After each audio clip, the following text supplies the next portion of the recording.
ರಾಜ್ಯ ರಾಜಕೀಯದಲ್ಲಿ ಇದೀಗ ಅಧ್ಯಕ್ಷ ಗಾದಿಯ ಬದಲಾವಣೆಯದ್ದೇ ಚಿಂತನೆ. ಬಿಜೆಪಿ ಪಾಳ್ಯದಲ್ಲೂ ಅದೇ ಮಾತುಕತೆ, ಇತ್ತ ಕಾಂಗ್ರೆಸ್ನಲ್ಲೂ ಕೂಡ ಅದೇ ಚಿಂತನೆ. ಅಧ್ಯಕ್ಷ ಫೈಟ್ ನಡುವೆ ಯಾರ ಕುರ್ಚಿ ಅಲುಗಾಡ್ತಾ ಇದೆ, ಯಾರಿಗೆ ಕುರ್ಚಿ ಏರುವ ಸೌಭಾಗ್ಯ ಹತ್ತಿರವಾಗ್ತಿದೆ ಅನ್ನೋದು ಸದ್ಯಕ್ಕೆ ಚರ್ಚೆಗೆ ಒಳಪಟ್ಟಿರುವ ವಿಚಾರ. ಕಾಂಗ್ರೆಸ್ಗೆ ಹೊಸ ಸಾರಥಿ ಬರಬೇಕು ಅನ್ನೋ ಇಂಗಿತವನ್ನ ಬಹಿರಂಗವಾಗಿ ವ್ಯಕ್ತಪಡಿಸುತ್ತಿದ್ದಾರೆ ಕೈ ನಾಯಕರು. ಮತ್ತೊಂದು ಕಡೆ ಬಿಜೆಪಿಗೆ ಆಲ್ರೆಡಿ ಇರುವ ಅಧ್ಯಕ್ಷರು ಸರಿ ಇಲ್ಲ, ಅವರ ಬದಲಾವಣೆ ಆಗಬೇಕು ಅಂತ ಇರುವವರ ಕೂಗು ಕೂಡ ದಿನೇ ದಿನೇ ಹೆಚ್ಚಾಗ್ತಾ ಇದೆ.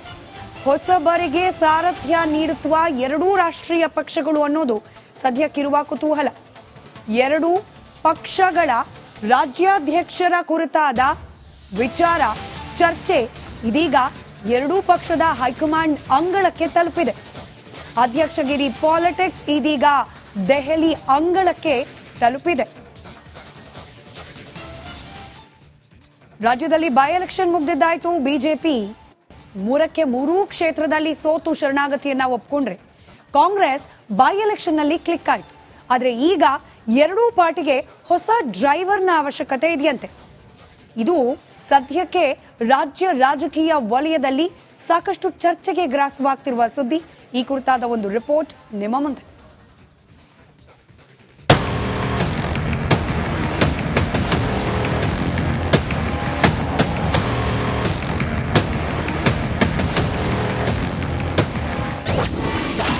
ರಾಜ್ಯ ಬಿಜೆಪಿಯಲ್ಲಿ ಬಣ ಬಡಿದಾಟ,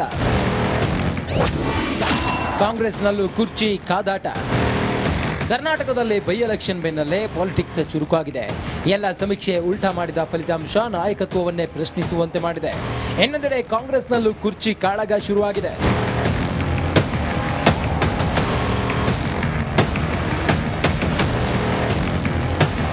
ಚನ್ನಪಟ್ಟಣದಲ್ಲಿ ಡಿಕೆ ಬ್ರದರ್ಸ್ ಚಾಲೆಂಜ್ ಗೆದ್ರೆ ಶೆಗಾವಿಯಲ್ಲಿ ಸಾಹುಕಾರ್ ಮ್ಯಾಜಿಕ್ ಮಾಡಿದ್ದಾರೆ.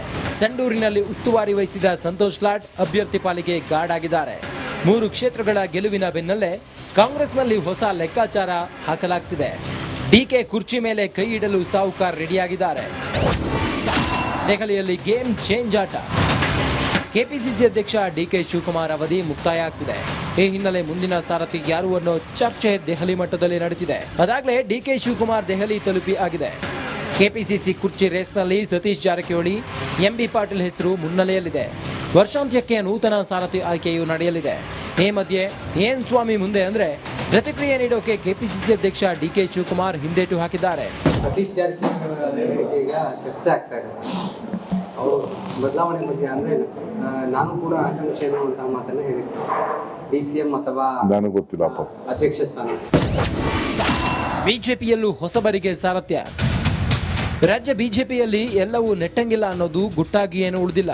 ಈ ಹಂತದಲ್ಲಿ ವಿಜಯೇಂದ್ರ ವಿರುದ್ಧ ಯತ್ನಾಳ್ ಟೀಮ್ ಸಮರ ಸಾರಿದ್ದು ಆಗಿದೆ. ಆಂತರಿಕ ಕಾದಾಟವೇ ಬಿಜೆಪಿ ಸೋಲಿನ ಕಾರಣ ಅಂತ ಹೇಳಲಾಗ್ತಿದೆ. ಇದಕ್ಕೆಲ್ಲ ಮದ್ದುವರಿಯಲು ಬಿಜೆಪಿ ಹೈಕಮಾಂಡ್ ಪ್ಲಾನ್ ಮಾಡುತ್ತಿದೆ.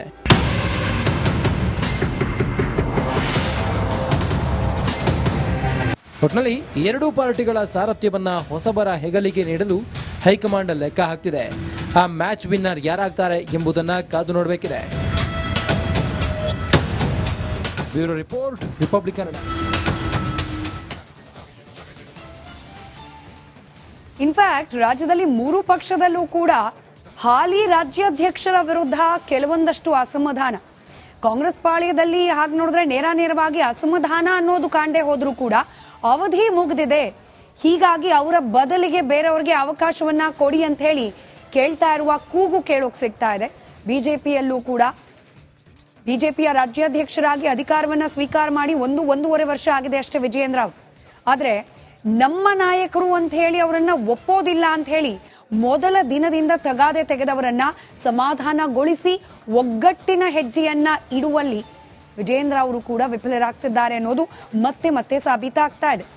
ಮತ್ತೊಂದು ಕಡೆ ಜೆಡಿಎಸ್ನಲ್ಲಿ ಈ ಚನ್ನಪಟ್ಟಣ ಚುನಾವಣೆ ಸೋತ ನಂತರದಲ್ಲಿ ಎದ್ದಿರುವ ಅಪಸ್ವರಗಳು.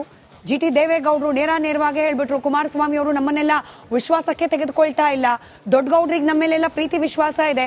ಆದ್ರೆ ಕುಮಾರಸ್ವಾಮಿ ಅವರಿಗೆ ಹಿರಿಯರ ನಾಯಕತ್ವ, ಹಿರಿಯರ ಅಭಿಪ್ರಾಯಗಳು, ಸಲಹೆ ಸೂಚನೆಗಳು ಬೇಕಾಗಿಲ್ಲ. ಅಲ್ಲಿಗೆ 3 ಪಕ್ಷದಲ್ಲೂ ಕೂಡ ಟೀಮ್ ಲೀಡರ್ಗಳ ಬಗ್ಗೆ ಅಸಮಾಧಾನಗಳು ಎದ್ದಿದೆ.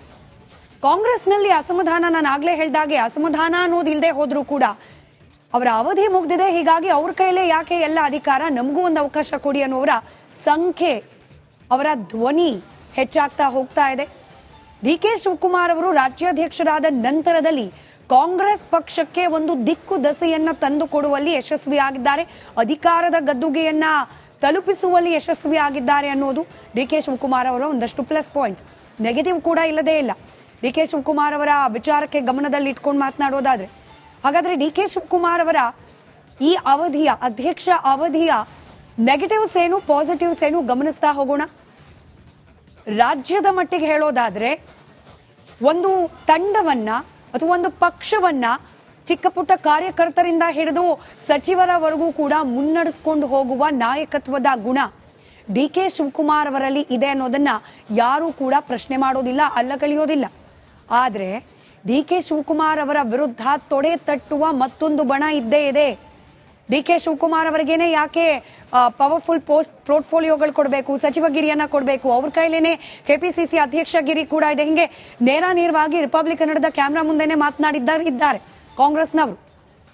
ತಮ್ಮದೇ ಆದ ಬೆಂಬಲಿಗರ ಬಣವನ್ನ ಡಿ ಕೆ ಶಿವಕುಮಾರ್ ಅವರು ಹೊಂದಿದ್ದಾರೆ, ಇದು ಅವರ ಪ್ಲಸ್ ಪಾಯಿಂಟ್. ಆದ್ರೆ ಆ ಸಂಖ್ಯೆ ಕಡಿಮೆ ಇದೆ ಕಂಪ್ಯಾರಿಟಿವ್ಲಿ ಸಿದ್ದರಾಮಯ್ಯನವರಿಗೆ ಕಂಪೇರ್ ಮಾಡಿ ನೋಡಿದಾಗ ಡಿ ಕೆ ಶಿವಕುಮಾರ್ ಅವರ ಪರವಾಗಿ ನಿಲ್ಲುವ ಶಾಸಕರ ಸಂಖ್ಯೆ ಕಡಿಮೆ ಇದೆ ಅನ್ನೋದು.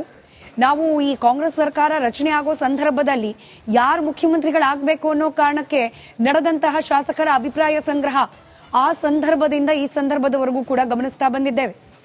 ಡಿ ಕೆ ಶಿವಕುಮಾರ್ ಅವರನ್ನ ಬೆಂಬಲಿಸಿ ಮಾತನಾಡುವ ಶಾಸಕರು ಅಥವಾ ನಾಯಕರು ಇದ್ರೂ ಕೂಡ ಆ ಸಂಖ್ಯೆ ಕಡಿಮೆ ಇದೆ.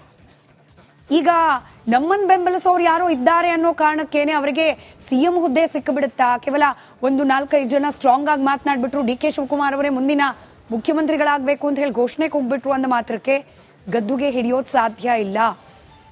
ಅನುಭವ, ತಾಳ್ಮೆ, ಹಾಗೆ ಕೆಲವೊಂದಷ್ಟು ಕಾನೂನಾತ್ಮಕ ಸಂಕಷ್ಟಗಳು, ಇದೆಲ್ಲವನ್ನ ಅಳೆದು ತೂಗಿ ನೋಡಿದಾಗ ಇವೆಲ್ಲವೂ ಡಿ ಕೆ ಶಿವಕುಮಾರ್ ಅವರಿಗೆ ನೆಗೆಟಿವ್ ಆಗಿ ಪರಿಣಮಿಸ್ತಾ ಇದೆ. ಮುಖ್ಯಮಂತ್ರಿಯ ಆ ಕುರ್ಚಿಯ ಕನಸನ್ನ ಈಡೇರಿಸ್ಕೊಳ್ಬೇಕು ಅಂತಂದ್ರೆ.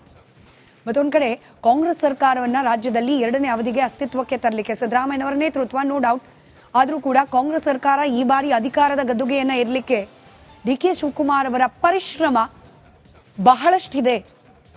ಆದ್ರೆ ಸಿದ್ದರಾಮಯ್ಯನವರ ಜೊತೆಗೆ ಆಗಾಗ ಆಗುವ ಮುಸುಕಿನ ಗುದ್ದಾಟ, ಬಹಿರಂಗವಾಗಿ ಎಲ್ಲೂ ಅದನ್ನ ತೋರ್ಪಡಿಸೋ ರೀತಿಯಲ್ಲಿ ವರ್ತನೆ ಮಾಡದೆ ಹೋದ್ರೂ ಕೂಡ ಆಗಿಂದಾಗೆ ದೆಹಲಿಯ ನಾಯಕರನ್ನ ಭೇಟಿಯಾಗೋದು, ಆಗಿಂದಾಗೆ ಈ 2.5 ವರ್ಷ ಅಥವಾ 3 ವರ್ಷ ಹಾಗೆ 2 ವರ್ಷ ಅಧಿಕಾರ ಹಂಚಿಕೆಯ ಸೂತ್ರ, ಈ ರೀತಿಯಾದ ಚರ್ಚೆಗಳಾಗ್ತಾ ಇರೋದು ಸಿದ್ದರಾಮಯ್ಯನವರು ಹಾಗೆ ಡಿ ಕೆ ಶಿವಕುಮಾರ್ ಅವರ ನಡುವೆ ಇನ್ನೂ ಕೂಡ ರೇಸ್ ಜೀವಂತವಾಗಿದೆ ಅನ್ನೋದಕ್ಕೆ ಸಾಕ್ಷಿಯಾಗಿ ನಿಲ್ತಾ ಇದೆ. ಇನ್ನು ಉಪಚುನಾವಣೆ ಸಂದರ್ಭದಲ್ಲಿ ಡಿ ಕೆ ಶಿವಕುಮಾರ್ ಅವರ ಮುಂದಾಳತ್ವದಲ್ಲಿ ನಡೆದ ಉಪಚುನಾವಣೆಯಲ್ಲಿ ಲಭ್ಯವಾದ ಗೆಲುವು ಡಿ ಕೆ ಶಿವಕುಮಾರ್ ಅವರ ಪ್ಲಸ್ ಪಾಯಿಂಟ್ ಆಗಿ ಪರಿಣಮಿಸಿದೆ. ಆದರೆ ಕೆಪಿಸಿಸಿ ಅಧ್ಯಕ್ಷ ಗಾದಿಯ ಅವಧಿ ಮುಕ್ತಾಯವಾಗಿದ್ದು ಆ ಪದವಿಯನ್ನ ಬಿಟ್ಕೊಡ್ಲೇಬೇಕಾದ ಅನಿವಾರ್ಯತೆ ಕೂಡ ಮತ್ತೊಂದು ಕಡೆ ಇದ್ದೇ ಇದೆ. ಹೈಕಮಾಂಡ್ ಮನಸ್ಸು ಮಾಡಿದ್ರೆ ಮುಂದುವರಿಸೋ ಸಾಧ್ಯತೆ ಕೂಡ ಇದೆ. ಆದರೆ ಅವಧಿ ಮುಕ್ತಾಯವಾದ ನಂತರದಲ್ಲಿ ಮತ್ತೊಬ್ಬ ನಾಯಕನನ್ನ ಆಯ್ಕೆ ಮಾಡೋ ಹೊಣೆಗಾರಿಕೆ ಹೈಕಮಾಂಡ್ ಮುಂದೆ ಇದೆ. ಮುಖ್ಯಮಂತ್ರಿ ಕುರ್ಚಿ ಮೇಲೆ ಕಣ್ಣಿಟ್ಟಿದ್ದಾರೆ ಡಿ ಕೆ ಶಿವಕುಮಾರ್ ಅವರು. ಆದರೆ ಸಿದ್ದರಾಮಯ್ಯ ಬಣದಿಂದ ನೇರವಾಗಿ ಸೆಡ್ ಹೊಡೆಯಲಾಗ್ತಿದೆ. ಸತೀಶ್ ಜಾರಕಿಹೊಳಿ ಅವರ ಹೇಳಿಕೆಯನ್ನ ನಾವು ಗಮನಿಸಿದ್ವಿ. ಸತೀಶ್ ಜಾರಕಿಹೊಳಿ ಅವರು ಕೂಡ ಮುಖ್ಯಮಂತ್ರಿ ಆಕಾಂಕ್ಷಿ ಅನ್ನೋದನ್ನ ನಾವು ಗಮನಿಸಿದ್ವಿ. ಕಾಂಗ್ರೆಸ್ ಪಕ್ಷದಲ್ಲಿ ಇನ್ ಕೇಸ್ ಸಿದ್ದರಾಮಯ್ಯನವರ ನಂತರದಲ್ಲಿ ಯಾರು ಅನ್ನೋ ಚರ್ಚೆ ಬಂದ್ರೆ ಬಹಿರಂಗವಾಗಿ ಹೇಳಿಕೆ ಕೊಡಬಲ್ಲಂತಹ 3ರಿಂದ 4 ಮಂದಿ ನಾಯಕರು ಇರೋದು ಗೊತ್ತಿರೋ ಸತ್ಯ. ಹೀಗಾಗಿ ಇನ್ ಕೇಸ್ ಅನಿವಾರ್ಯ ಕಾರಣಕ್ಕೆ ಸಿದ್ದರಾಮಯ್ಯನವರು ಕುರ್ಚಿ ಖಾಲಿ ಮಾಡಿದ್ರು ಕೂಡ ಡಿ ಕೆ ಶಿವಕುಮಾರ್ ಅವರೇ ಅದರಲ್ಲಿ ಆಸೀನರಾಗ್ತಾರೆ ಅನಾಯಾಸವಾಗಿ ಅಂತ ಹೇಳಿ ಒಪ್ಲಿಕ್ಕೆ ಸಾಧ್ಯ ಇಲ್ಲ. ಇಷ್ಟೆಲ್ಲ ಪ್ಲಸ್ ಹಾಗೆ ನೆಗೆಟಿವ್ ಇದೆ. ಆದರೆ ಅಧ್ಯಕ್ಷ ಗಾದಿಯ ಅವಧಿ ಮುಗಿದಿದೆ ಅನ್ನೋ ಕಾರಣಕ್ಕೆ ಡಿ ಕೆ ಶಿವಕುಮಾರ್ ಅವರನ್ನ ಕೆಪಿಸಿಸಿ ಅಧ್ಯಕ್ಷ ಪಟ್ಟದಿಂದ ಕೆಳಗಿಳಿಸಿದ್ರೆ ಸುಮ್ಮನೆ ಕೆಳಗಿಳಿತಾರ ಡಿ ಕೆ ಶಿವಕುಮಾರ್ ಅವರು? ಪರ್ಯಾಯವಾಗಿ ಅವರ ಕಡೆಯಿಂದ ಡಿಮ್ಯಾಂಡ್ ಹೈಕಮಾಂಡ್ ನಾಯಕರ ಬಳಿಗೆ ಹೋಗೋದಿಲ್ವಾ? ಆ ಡಿಮ್ಯಾಂಡ್ ಮುಖ್ಯಮಂತ್ರಿ ಕುರ್ಚಿಯ ಕಡೆಗೆ ಬೊಟ್ಟು ಮಾಡಿ ತೋರಿಸುವಂಥದ್ದು ಇರೋದಿಲ್ವಾ ಅನ್ನೋ ಸಣ್ಣ ಕುತೂಹಲ ಇದ್ದೇ ಇದೆ. ಇನ್ಫ್ಯಾಕ್ಟ್ ಇವತ್ತು ಕೂಡ ಸತೀಶ್ ಜಾರಕಿಹೊಳಿ ಅವರು ರಿಪಬ್ಲಿಕ್ ಕನ್ನಡಕ್ಕೆ ರಿಯಾಕ್ಟ್ ಮಾಡೋ ಸಂದರ್ಭದಲ್ಲಿ ಸ್ಪಷ್ಟವಾಗಿ ಹೇಳಿದ್ದಾರೆ, ನಾವು ಕೆಪಿಸಿಸಿ ಅಧ್ಯಕ್ಷಗಾದಿಯನ್ನೇ ಕೊಡಿ ಅಂತ ಕೇಳಲಿಲ್ಲ, ಡಿಸಿಎಂ ಆರ್ ಕೆಪಿಸಿಸಿ ಚೇರ್ಮನ್ಶಿಪ್ ಅಧ್ಯಕ್ಷಗಿರಿ ಹಿಂಗ್ ಪ್ರಸ್ತಾಪ ಇಟ್ಟಿದ್ವಿ, ನೋಡೋಣ ಹೈಕಮಾಂಡ್ ಏನ್ ತೀರ್ಮಾನ ಕೈಗೊಳ್ಳುತ್ತೆ ಅನ್ನೋ ಅರ್ಥದಲ್ಲಿ ಮಾತನಾಡಿದ್ದಾರೆ ಸತೀಶ್ ಜಾರಕಿಹೊಳಿ ಅವರು. ಹೀಗಾಗಿ ಡಿ ಕೆ ಶಿವಕುಮಾರ್ ಅವರ ಜೊತೆಯಲ್ಲಿ ಕಾಂಪೀಟ್ ಮಾಡುವ ಮತ್ತೊಂದು ಬಣ ಕೂಡ ಬಹಳ ಗಟ್ಟಿಯಾಗಿ ತಮ್ಮ ನಿಲುವನ್ನ ಹೈಕಮಾಂಡ್ಗೆ ತಲುಪಿಸುವ ಪ್ರಯತ್ನವನ್ನ ಮಾಡ್ತಿದ್ದಾರೆ. ಇನ್ಫ್ಯಾಕ್ಟ್ ಇವತ್ತು ಡಿ ಕೆ ಶಿವಕುಮಾರ್ ಅವರು ದೆಹಲಿಯಲ್ಲಿದ್ದಾರೆ. ನಾಳೆ ಅಥವಾ ನಾಡಿದ್ದು ಸತೀಶ್ ಜಾರಕಿಹೊಳಿ ಅವರು ಕೂಡ ದೆಹಲಿಗೆ ಹೋಗಿ ಹೈಕಮಾಂಡ್ ನಾಯಕರನ್ನ ಭೇಟಿಯಾಗ್ತಾರೆ ಅನ್ನೋ ಮಾಹಿತಿ ಇದೆ. ಕಾದ್ ನೋಡೋಣ ಯಾವೆಲ್ಲ ರೀತಿಯ ಬೆಳವಣಿಗೆ ರಾಜ್ಯ ಕೈಪಾಳ್ಯದಲ್ಲಿ ಆಗುತ್ತೆ ಅಂತ ಹೇಳಿ.